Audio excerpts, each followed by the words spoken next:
ஒரு அழகான அதிகாலை பொழுது பறவைகளின் சத்தத்தோடு சோம்பல் முறித்து எழுந்த டாம் மெதுவாக ஒரு இறகை எடுத்து தூங்கிக் கொண்டிருந்த ஜெர்ரியின் மூக்கை வருடி சீண்டுகிறான். தும்மலோடு விழித்த ஜெர்ரி டாமின் குறும்புச் சிரிப்பைக் கண்டு தானும் சிரிக்க, அன்று அவர்களின் மகிழ்ச்சியான பொக்கிஷ வேட்டை விளையாட்டு தொடங்கியது.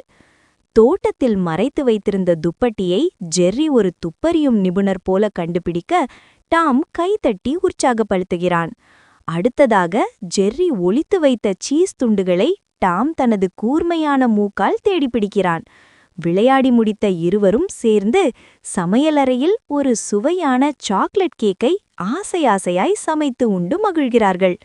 மாலையில் மறையும் சூரியனின் வண்ணமயமான ஒளியில் பட்டங்களை பார்த்தபடி அமர்ந்திருக்கும் டாம், இன்று எவ்வளவு அற்புதமான நாள் என்று கூற, அதற்கு ஜெர்ரி, ஆமாம் டாம், நண்பர்களுடன் இருப்பதே ஒரு தனி சந்தோஷம்தான் என அன்போடு பதிலளிக்கிறான்.